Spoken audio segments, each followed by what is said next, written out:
Plymouth, Chrysler Corporation's #1 car, brings you Plymouth Playhouse. Tonight from Hollywood, the Paris story of A Tale of Two Cities, starring Wendell Corey, Wanda Hendricks, and Judith Evelyn from the ABC album. Before we see the final portion of this Dickens classic, let's watch one of childhood's joys being put to work for today's adults. Gliding is fun, always a thrill. That feeling of effortless motion. And that's the sensation you get when you drive a new 53 Plymouth with automatic overdrive. On level roads, Plymouth Overdrive gives an almost downhill sensation of breezing along silently. The engine lopes when you're traveling fast. And for flashing response in passing or on hills, you step down into the power range of Plymouth's big high-compression engine. With Plymouth Overdrive, your stops for gasoline will be miles further down the road, and you'll save on engine maintenance. Plymouth Overdrive, optional at moderate extra cost, can pay for itself in driving economies. New Plymouth, biggest value and best looker in the low-price field. Tomorrow, stop at your nearby Plymouth dealers. See and drive the beautiful new 53 Plymouth. Now, Plymouth Playhouse presents Chapter 5 of the ABC album. Good evening. This is Whit Bissell in Hollywood. We hasten to settle many controversies which have arisen from last week's presentation. The London story from A Tale of Two Cities was a completely live television drama. Tonight, from the panorama chapters of the ABC album, we again present live drama in the classical form.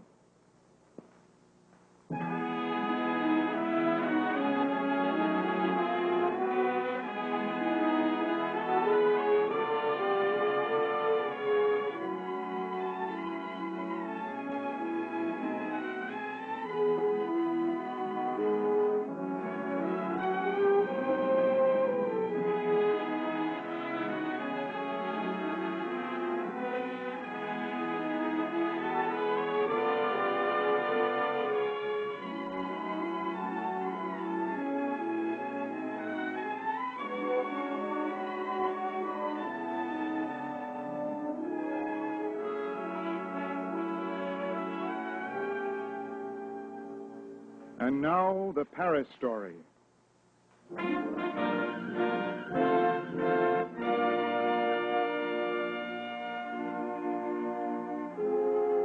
shadows that had loomed large over Lucy Darnay and Sidney Carton in London deepened and took shape in Paris. The Bastille has fallen and France is free. And in the dread tribunal, vengeful justice is being meted out wholesale fashion.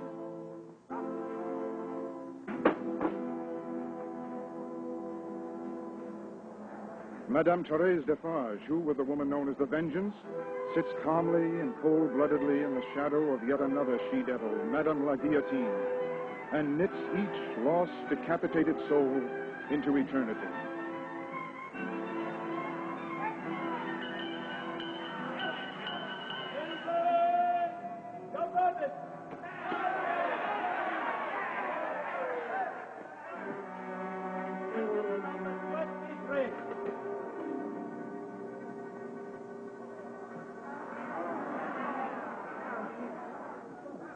Against Charles Evrémonde, called Darnay, as follows. Denounced enemy of the Republic, nephew of the infamous Marquis d'Evrémonde. What say you to your indictment, Evrémonde? Only that it is not correct. Not correct? What proof have you of this? Dr. Manette is witness to the truth of my words. May he speak for me. Come forward. The citizen doctor may always speak before the King's tribunal. Citizens, you all know me and that which I have endured. Know then that the accused was the first friend I found on my release from the Bastille, that he remained in England always faithful, devoted to my daughter and myself in our exile. Was this the way of an aristocrat and a tyrant? For that is what the indictment states. In England, the accused, far from being in favor with the aristocratic government there, was actually tried for his life by that government as a foe of England and friend of the United States. You have yet to hear why the accused returned to France. He came back when he did in order that he might save a citizen's life, even though he knew at what great personal hazard he returned. I ask you, citizens, is this criminal in the eyes of the Republic? We'll turn him up! The vote, President! The vote will be taken. How do you stand, citizens? Free!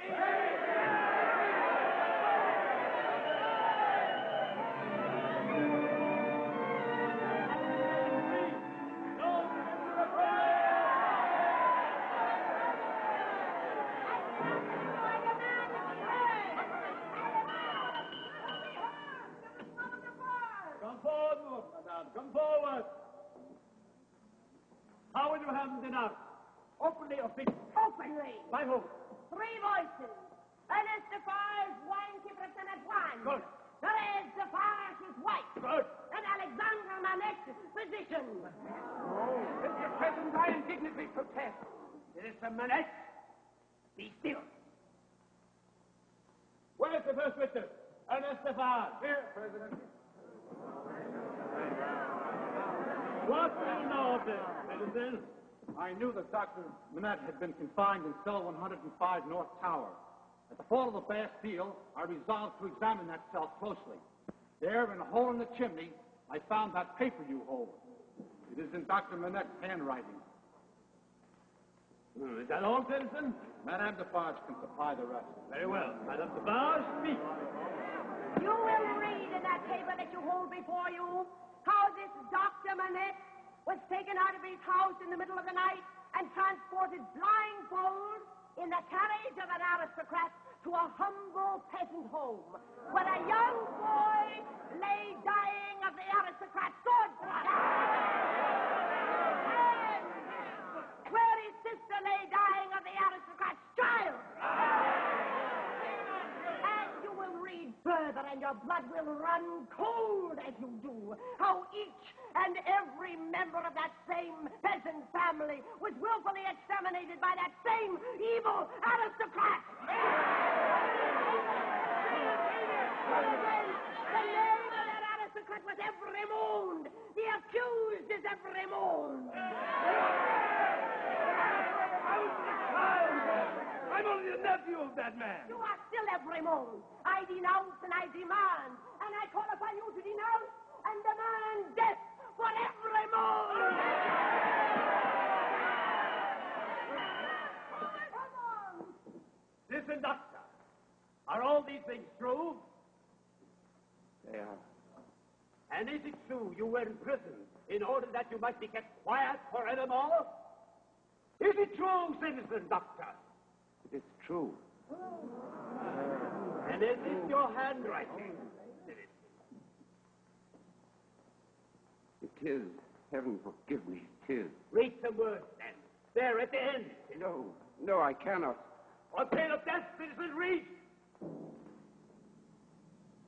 I, Alexander Manette, unhappy prisoner, on this last night of the year 1767, in my unbearable agony, to denounce these wicked men, these Evremondes, the times when all these things shall be answered for. I denounce them to heaven and to earth, they and their descendants to the last of their race. Lose me, lose. Now, my doctor, save him now. Citizen, your vote.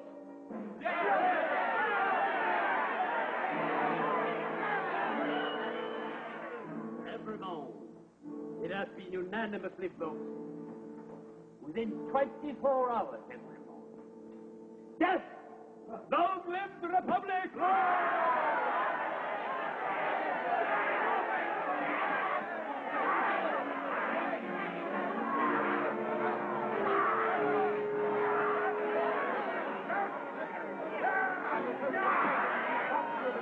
Take her home.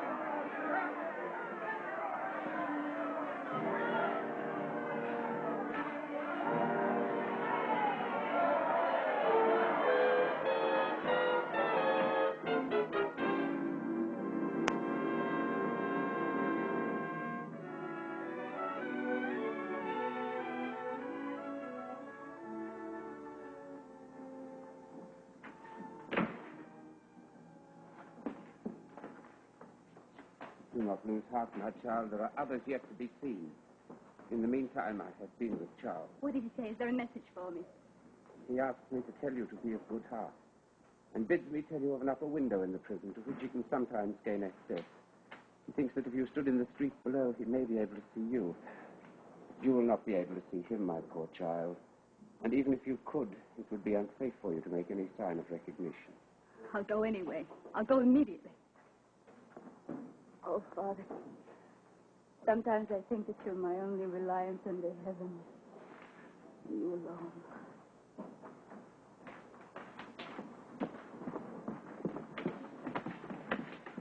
Jerry, will you accompany Miss Lucy, please?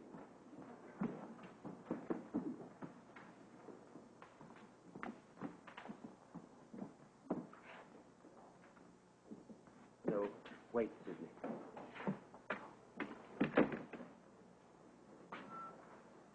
Yes, Doctor? There is no hope. I only went out when I did because I thought it might someday be some consolation to her. Otherwise, she might think that no final effort had been made to save her husband. Then he will perish. Charles will perish. There is no hope. I see.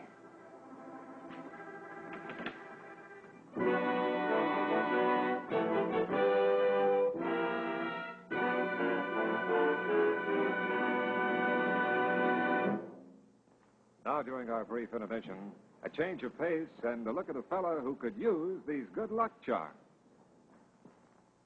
Osbert doesn't know it.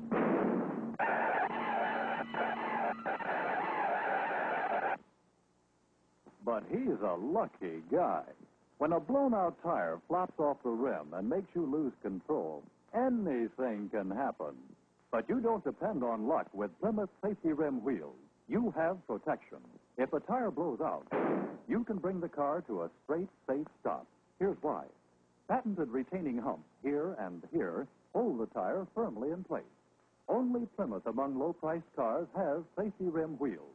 What's more, the new 53 Plymouth brings you true balance for the smoothest ride ever.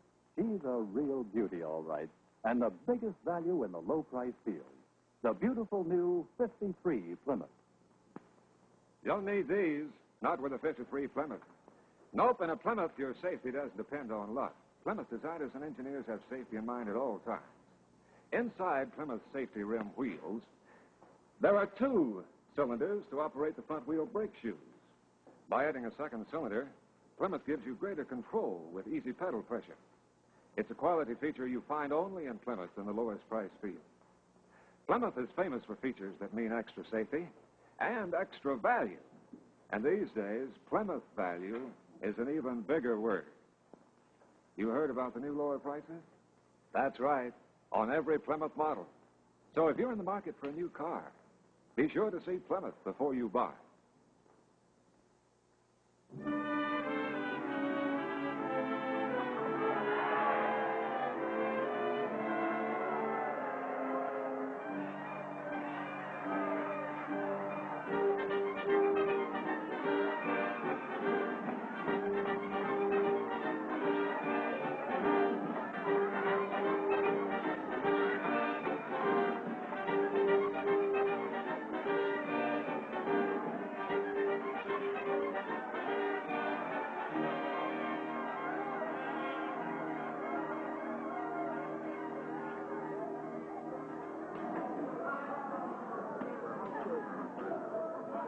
You observed Dr. Manette's face when the paper was read?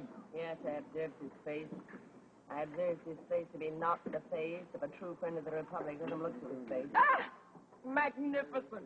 You are magnificent, Therese. For you, if it depended upon you, which happily it does not, you would rescue this man Darnay even now. No, I would not. But I would leave the matter there. I say stop there. Look, you, Ernest, for other crimes as tyrants and oppressors, I have these hormones a long time on my register. Yes, the wife and child, they must follow the husband and father. And to forget my husband, that that peasant family, so injured by a Fremont, was my family. That sister, the mortally wounded boy, was my sister. That husband was my sister's husband. That brother was my brother. That father was my father. Those dead are my dead. Summons to answer for those crimes descends to me. Is it not so? Yes, it is so. Well, tell wind and fire where to stop, but don't tell me.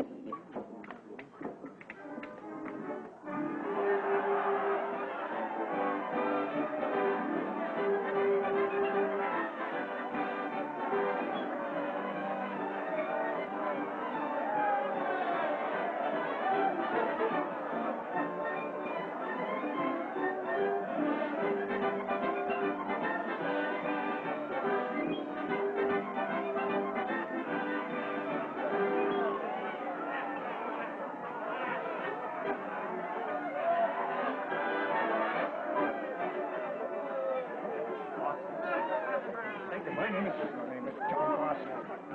You gave false testimony as charged down day in London 10 years ago. Don't deny it. I'm Carton. Since you insist. What are you doing here at the prison? Private. Oh, I don't think the Republican transfer was entirely your business. If they knew you were an Englishman under a French name, they knew your long record for spying and informing, they'd never believe you. They wouldn't believe you either. At any rate, Madame la Guillotine would settle it for all night. All right. I'm returning to you here at the prison. Turn. Oh, my friend. Maybe it will strike a bargain. Yes, we do.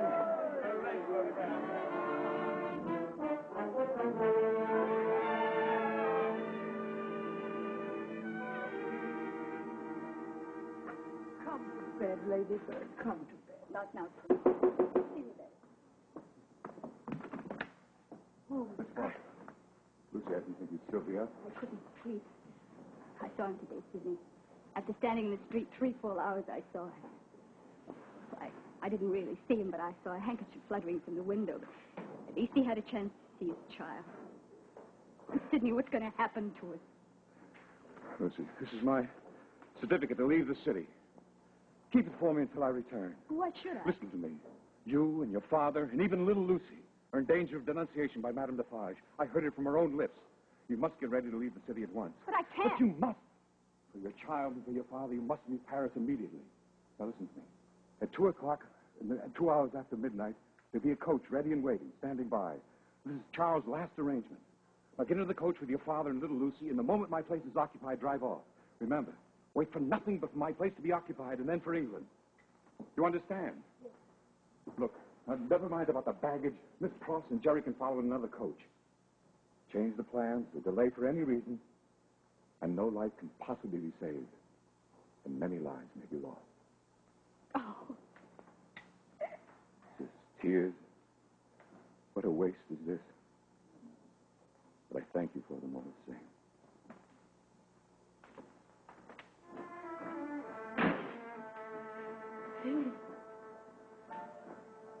Oh.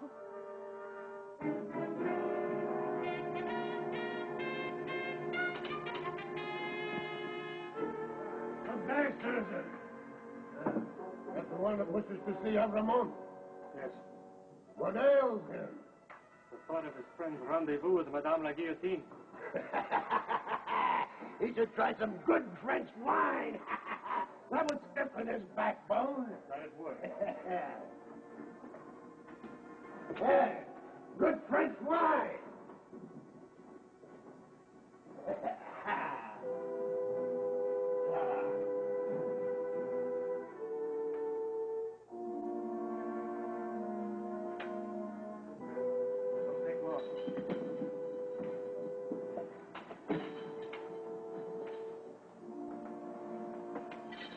Yes.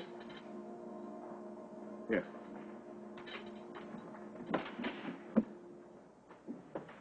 Carson. Well, Charles, you're not a prisoner. No, I bring a request from Lucy. What is it? That you do what I ask. Carton, this is madness. Escape cannot be accomplished. It's been tried and already failed. Oh, don't add your death to the bitterness of mine. If I ask you to pass through that door, I do refuse. No, now listen to me. Lucy's waiting in the street below. What? Her eyes this very moment are fixed upon that window. I do not see her. I'll show it to you. What vapor is that, vapor? Nothing cross. I'm conscious of nothing. There she is. There. There, with the child.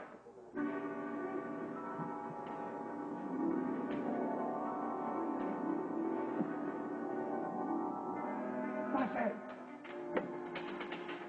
Get the jailer, quick. Yes, Father. Look, you wait, precious moments. Go on. You won't betray me? I've sworn by a solemn vow to go through with this thing. Now go on.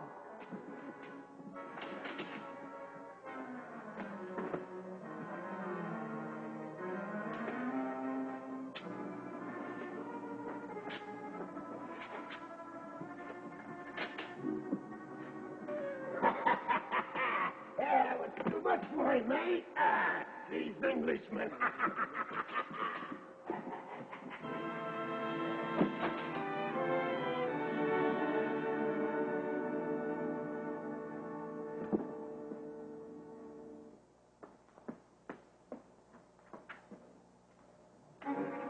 Wife of Evermore. Where is she?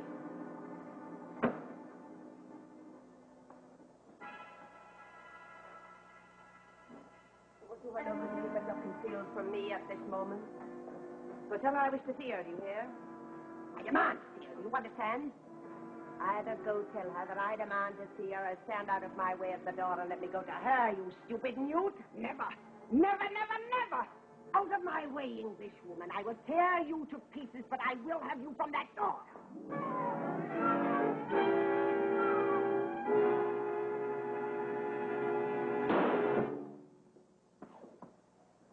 Oh. Oh. Oh. Oh. Oh.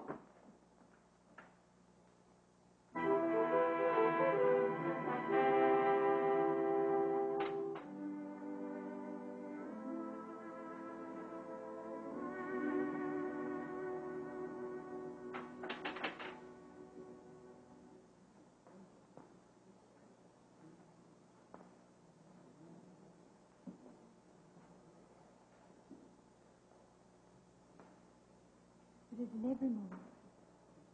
I am a seamstress who was with you at the Citizens' Tribunal. Yes, I forget what you were accused of.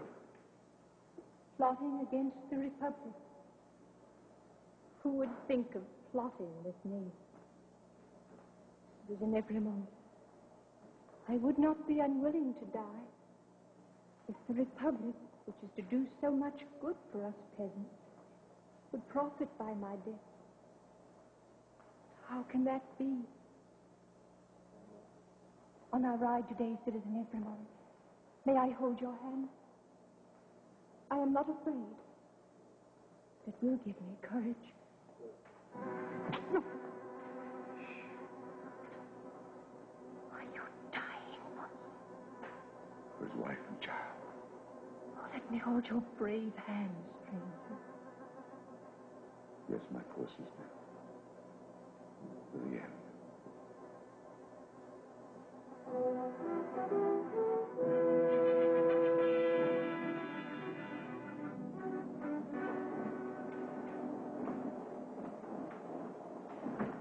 Dear heaven, why did it have to be like this?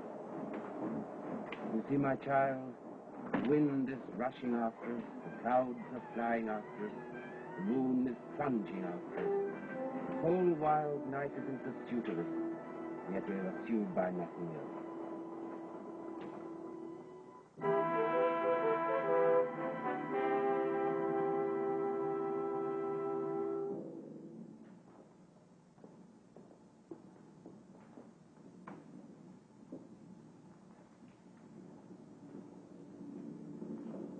Are they coming for us now? Yes, my dear.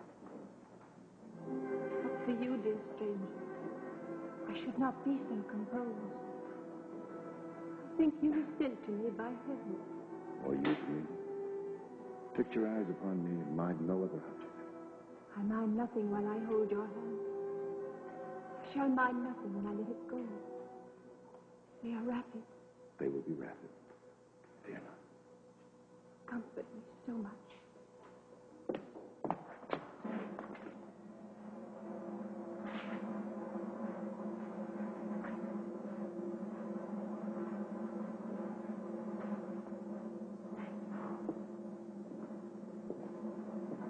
I am the resurrection and the life, saith the Lord. He that believeth in me, though he were dead, yet shall he live. and whosoever liveth and believeth in me shall never die.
It is a far, far better thing that I do than I have ever done.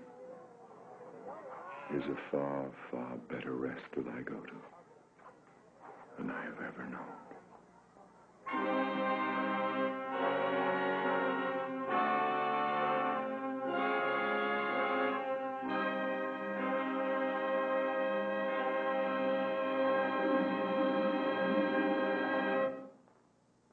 Before we hear the news about next week's program, a brief reminder about value, which we all look for, whether we're buying catnip, cabbages, or cars. In the lowest price field, Plymouth offers you more big car features than any other automobile, and you're going to like today's new price tag. The new lower prices make Plymouth a bigger value than ever. So before you invest in any car, get the full story on Plymouth, your best car buy in the lowest price field.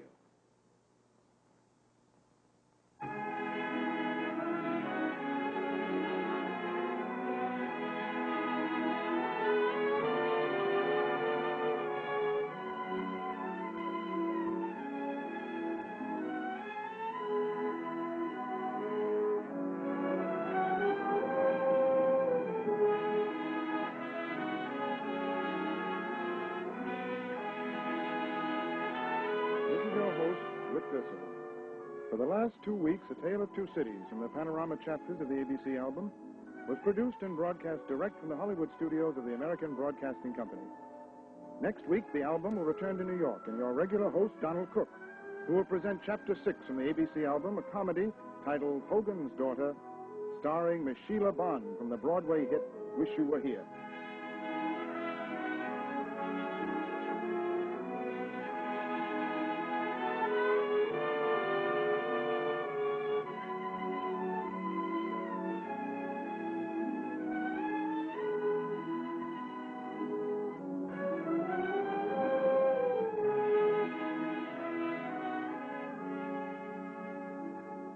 This has been a live television production. Good night.